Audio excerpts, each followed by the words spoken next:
بسم اللہ الرحمن الرحیم۔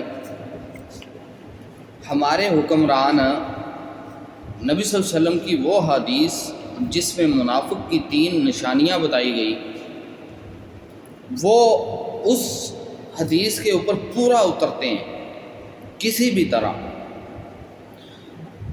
صحیح بخاری کی حدیث نمبر 33 ہے، صحیح مسلم کے اندر یہ 212 ہے۔ اچھا، یہ اس کے بعد آ جائیں، جامعہ ترمذی کے اندر 2631 ہے، سنن نسائی کے اندر 5024 ہے، یعنی 5024۔ یہ وہ حدیث ہے جس کے اندر آپ صلی اللہ علیہ وسلم، یہ میرے سامنے پڑھی ہے، بیسیکلی کوتاہی نہ ہو اسی لیے میں نے سامنے رکھ دی۔ آپ صلی اللہ علیہ وسلم، یہ صحیح حدیث ہے جسے 4 6 کی 4 سے 5 کتب کے اندر متواتر طریقے سے بیان کیا گیا ہے، یعنی اس میں کسی قسم کا ابہام نہیں۔ اچھا، اس میں آپ صلی اللہ علیہ وسلم نے وہ سارا سلمان ابو الربیع سے بیان کیا، سو اینڈ سو۔ آپ صلی اللہ علیہ وسلم نے فرمایا منافق کی 3 علامتیں ہیں، جب بات کرے تو جھوٹ بولے۔ یہ میں ایکسپلین کروں گا بعد میں کیسے یہ فٹ بیٹھتی ہے ہمارے حکمرانوں پہ اور ہمارے اشرافیہ پہ۔ جب وعدہ کرے تو وعدہ خلافی کرے، اور جب اس کو امین بنایا جائے تو اس پہ خیانت کرے۔ اب اس سے سب سے پہلے آتے ہیں ہم، سب سے پہلے منافق کی سب سے پہلی نشانی، وعدہ کرے تو اس کی وعدہ خلافی کرے۔ الیکشن کے اندر یہ لوگ کیا کیا وعدے کر کے آتے ہیں، میں زیادہ لمبا چوڑا نہیں چاہتا، میں اصل میں کمپیریزن کرنا چاہ رہا تھا۔ یہ وہ حدیث ہے جس پہ آپ صلی اللہ علیہ وسلم نے واضح نشانیاں بتائی ہیں منافق کی، اور منافق کو کافر سے بدتر قرار دیا۔ ٹھیک ہے، اب سب سے پہلے وعدہ خلافی الیکشن کے اندر۔ میں صرف 2 سے 3 اگزامپل دیتا ہوں۔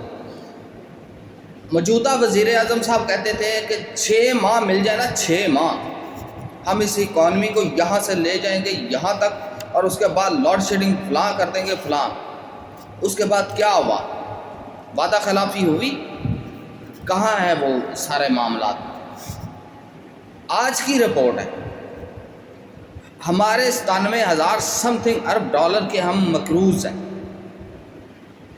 آج کی رپورٹ ہے 3 ارب ڈالر چیز، 3 ارب کی گاڑیاں منگوائی گئی ہیں، امپورٹ کی گئی ہیں اشرافیہ کے لیے، لیکن 1 ارب کے لیے ہمیں ناک رگڑوائی گئی ہے IMF کے سامنے۔ یہ ہے وہ حال۔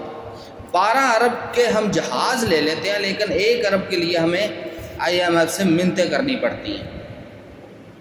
اور وعدہ خلافیوں، وزیر اعظم صاحب کہتے تھے کپڑے بیچ کے فلاں کروں گا، کہاں پہ ہیں وہ؟ تو کپڑے اتار لیے۔ مریم صاحبہ آتی تھی 300 یونٹ بجلی فری دیں گے، آپ آئیں، آپ کے گھر بل آئے گا، بل جمع کروانے جائیں گے، آپ کو پتہ چلے گا آپ کا بل تو حکومت نے پے کر دیا۔ ادھر سے وہ بلاول اٹھا 200 یونٹ فری دیں گے۔ یہ سارے وعدے تھے، اس کے علاوہ بھی اور بہت تھے، لیکن خیر یہ وہ چیدہ کیونکہ اس کا کمپیریزن میں اس پنجاب سے کرنے والا ہوں۔ آج کہتے ہیں نا جی پنجاب پیرس بن گیا، پنجاب پاکستان کا بد امنی میں نمبر 1 پہ ہے، مہنگائی، بے روزگاری، رشوت خوری، حرام خوری، ہڈ رحمی، سب میں یہ نمبر 1 پہ ہے۔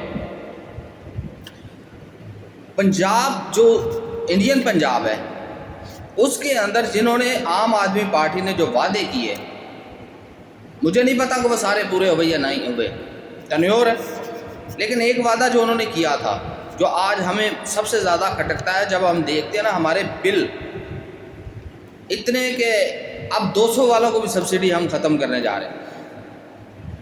اس کا 600 یونٹ فری ہے ہر گھر کو، 4 سال ہوئے اسے حکومت میں، پنجاب میں بھگوت مان کو۔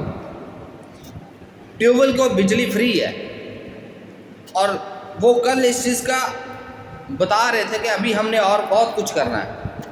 پھر ایک اور جو ان کا کام آ رہا وہ یہ کہ وہ کہہ رہا تھا امرتسر کے اندر، کیونکہ یہ کنجسٹڈ ایریا ہے، بڑا رش ہوتا ہے، اب گلیاں اور سڑکیں کھلی نہیں کر سکتے، تو ہم نے یہ سوچا ہے کہ ہم وہ جو ہے نا جو چیئر لفٹ ہوتی ہے، ہم وہ سوچ رہے ہیں کہ ہم شہروں کے اوپر سے لے کے جائیں اور اس کے علاقوں کے ایئرپورٹس کو گردوارے سے فلاں فلاں سے کنیکٹ کریں تاکہ لوڈ نیچے سے کم ہوگا. یہ ہوتی ہے ترقی. اور ہم یہاں روز پر روڈز پہ نکل جائیں، ایک روڈ کی بات کر رہا ہوں، بدحال ہے. چلیں یہ آ گیا، یہ ہوگی ان کی وعدوں کا جو انہوں نے کیا.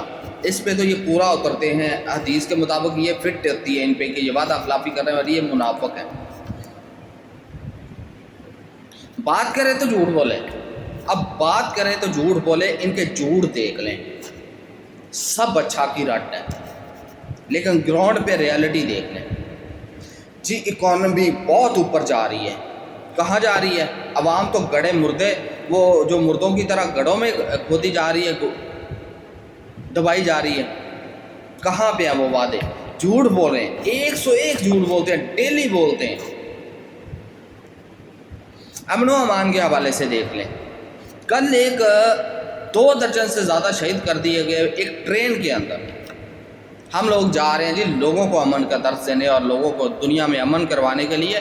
اپنا ملک ہم نے گنڈوں کے حوالے کیا. کچے کے ڈاکو نہیں سنبھالے جا رہے ہیں، ان سے جو سامنے ہے دہشت گرد تو دور کی بات ہے. یہ حال ہے. امانت میں خیانت. امانت کیا تھی؟ ہمارا ووٹ تھا.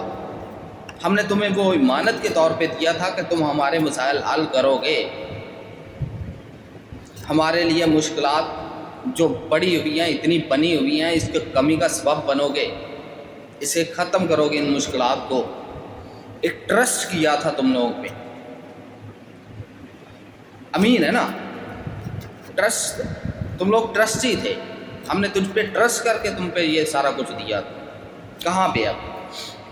یعنی یہ حدیث جب میں نے پڑھی تو ہم نے بچپن سے، لیکن انڈرسٹینڈ کرنے کے لیے، کمپیریزن کرنے کے لیے ہم کہتے تھے کہ ایسا بھی ہوتا ہے. لیکن موجودہ دور کے جو حکمران ہیں، مقتدر حلقے ہیں، اسٹیبلشمنٹ ہے، عدلیہ ہے، یہ سارے ٹرسٹ ہی ہم نے عوام نے اس پہ ٹرسٹ کیا ہوا ہے. ہم نے ٹرسٹ کے طور پہ ووٹ دیے ہوئے ہیں. ہم اپنے ٹیکس کا پیسہ تم لوگوں پہ ٹرسٹ کے طور پہ دیتے ہیں کہ وہ کسی اچھی کام پہ لگے گا، لیکن کہیں بھی نہیں. یعنی یہ وہ حدیث ہے آپ صلی اللہ علیہ وسلم کی، جو حدیث ان لوگوں پہ فٹ ہوتی ہے کہ یہ منافق ہے اور منافق اعلیٰ ہیں، اور منافق کافر سے بدتر ہوتا ہے. بتا دیں اگر میں غلط کہہ رہا ہوں تو بتائیں، کون سا وعدہ پورا کیا ہے؟ وعدہ خلافیاں کی ہیں نا، کون سا پورا کیا ہے؟ ہمارے ووٹ کی خیانت کی ہے کہ نہیں، لوٹے بھی بن کے؟ اور ہماری امانت میں خیانت کی ہے کہ نہیں کی؟ جھوٹ کتنے بولتے ہیں، جھوٹ کتنے بولتے ہیں، سب کو پتہ ہے. آئے دن جھوٹ، ایک سے بڑھ کے ایک جھوٹ بولتے ہیں. لالی پاپ عوام کو، اور یہ سب دودھ شہد کی نہریں بہ رہی ہیں، لیکن عوام ایسے ہے جیسے مردہ ہو چکی ہے، کیونکہ ان کو روزی ایک روٹی کے چکر سے باہر نہیں نکلنے دیا. باقی انہوں نے کیا کرنا. تو میں آج بھی یہ کلیم کرتا ہوں، حدیث کے مطابق یہ منافق ہے. آ جائیں، اگر آپ کو زیادہ کسی کو مرچیں لگتی نہ آئے، میرے ساتھ وہ مناظرہ کریں، ثابت کروں گا کہ یہ تم لوگ منافق ہو، تم لوگ بددیانت ہو، تم لوگ جھوٹے ہو.